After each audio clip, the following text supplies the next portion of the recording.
Brian Schottenheimer on how he sees this playing out. Take a listen. There's always scars. There's always scars. You put your heart and soul into this like Matt Eberflus did. The guy's a damn good football coach. I think the best thing in the world would be for us to play well, win this game, and give Matt Eberflus a game ball after we play well and beat Chicago. All right, if that happens, make sure we have that clip for Monday, certainly during the OT. I can't wait for it. Thanks, buddy. No problem. Coach Mangini here with us, but Daniel, I'll start with you. What is more important this weekend? The Bears win or Caleb has a huge game? You don't get to say both. Obviously, you'd love both, but if you have to choose one of the other. Right, because win and Caleb plays great is the A+. Yes. Lose and Caleb plays awful is the worst. Is the F-. So the question is, which of the two would you rather? Win. Wow, that's shocking. I changed it. Wow. I think because here's the thing. It will be very upsetting if Caleb plays poorly against a bad defense. It will be very upsetting. I will not enjoy it. But if they lose, the season's over. And I am not mentally prepared for another Bears season to be over. So you have more faith in the Dolphins than the Bears. Right. The Dolphins you wouldn't write off. They are 0-3, and you said they're not dead yet. I've seen the Dolphins schedule, and I've seen the Bears schedule. Okay. So the reality of the situation is that if they win against Dallas, and then they have Vegas in week 4, and then the bye, you can get and everything can still be fine. Caleb Williams is in game 3 with Ben Johnson. We all agree that he's most likely to be the Bears quarterback next year? Caleb? Yeah. Yeah. Okay. Yeah. So that means he's in game 3 of 34. Right? Already writing him off for the playoffs. Assuming health. So it's a little early to put development over a win when this season isn't over yet. I'll get there, by the way. Bears 2-5, I'll be rooting for Caleb over outcomes of games. But 0-2, I'm not there yet. No, win the game. At the risk of sending you over the edge, here we go. The season's over. Already? Yes. Bro. 0-2 is usually a death knell. We've seen the stats, right? Usually a death knell. And I'm not writing off Kansas City. I don't write off all 0-2 teams, but looking at the way the Bears have played. Didn't you have them in the playoffs? Yeah, I so did. They lost to Detroit and Minnesota, and it's over? I think so. Oh, my God. Even because of how they lost to Minnesota, because Minnesota looked bad, and Detroit scored 50 on them. Yes, they just don't look good. That part wasn't great. They just don't look good. And I think now it's all about Caleb's development. Because nothing matters if this guy isn't your guy. Coach hates this. And he, look, Coach. Tell him, Coach. He better play well. I agree with that. You just saw 36-year-old Russell Wilson, who hasn't been great in years, go out there and throw for almost 500 yards. Yeah. All right, you just saw J.J. McCarthy, who's looked horrible in every other quarter he's played except the fourth one when he scored 3 touchdowns against this defense. Deron Bland looks like probably out again. No pass rush. Like, he's got to light them up. It's one of those situations where if he lights them up, it's going to be like, oh, that was great. I'm still not sold on him. But if he plays poorly, it will be like, oh, man, what in the world is Caleb Williams going to turn into? This, to me, is definitely a win, and it's a win because there's a lot of levels here. There's a win from Ben Johnson's perspective, right? We talked about the other day. He was the #1 draft pick of new head coaches, and now he's playing Brian Schottenheimer, who's the free agent that nobody could believe Dallas would ever hire because he had no credentials. So now Brian could be going 2-1. Ben Johnson could be going 0-3. Ben Johnson, offensive guru, is supposed to come in and fix Caleb. Now, if Caleb doesn't play well against the head coach, who's now the defensive coordinator of the team that got lit up last week, but he was your head coach, and now this guru that you brought in can't beat the guy that you got rid of, who got lit up the week before, that's problematic as well. And as you're trying to establish a new culture in a building, and he's hardcore, right? He's talking about how practice isn't tough enough, how the guy, he's pointing out all the things the guys aren't doing well, which he should do.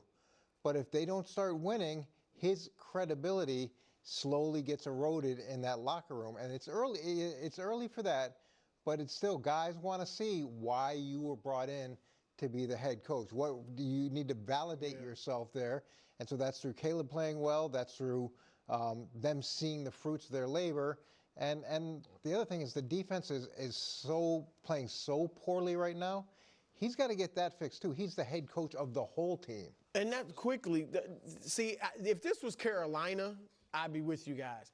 I think Dallas is better than them.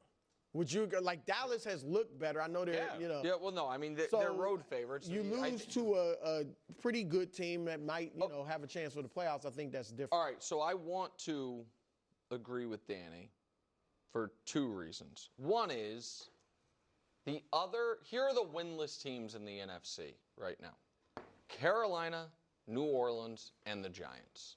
You simply can't, that can't be the company you keep and have any hope for the season. You know what I mean? Moving forward. The other one is more of a kind of crazy way my brain works type of thing. But if you guys don't scoff at it and you listen, I think you'll agree. That's going to be tough. Which is, hold on. The second biggest difference of any one win versus one loss record is 0-3 versus 1-2. The biggest is 17-0 versus 16-1. The gulf between those two is historic and enormous. But of every other, we're 4-5, or we're 5-4, we're 10-7, or we're 9-8, the biggest emotional delta is 0-3 or 1-2. Because 1-2, it's we go basically almost 2-1. One game away from 500, and if we could have won that one. But 0-3, it just feels like we just suck.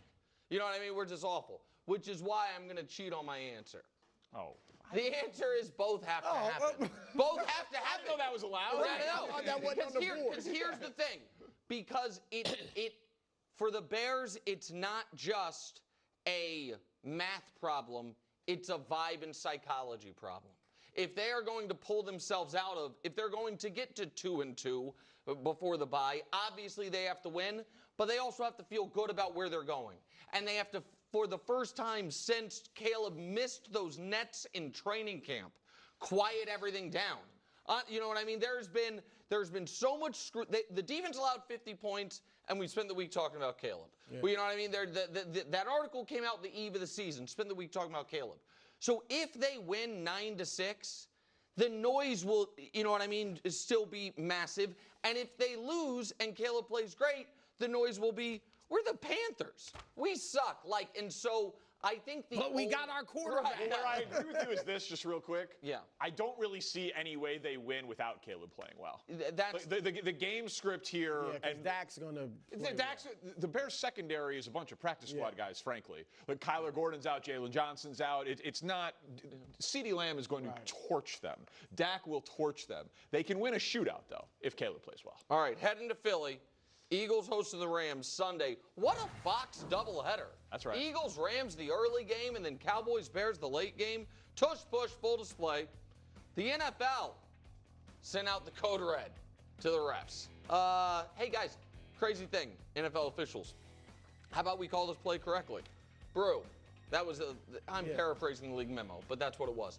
Do you expect this to hurt the Eagles on Sunday? Well, first of all, I think this is good that the league did this. I don't think it's great that it leaked because it looks like, to your point, what have you been doing the last 4 years?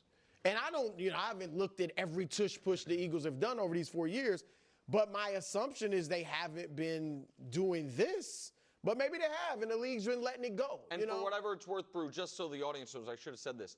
The tush push that the league pointed out as illegal is not the one we keep showing where both guards jumped that Brady focused on.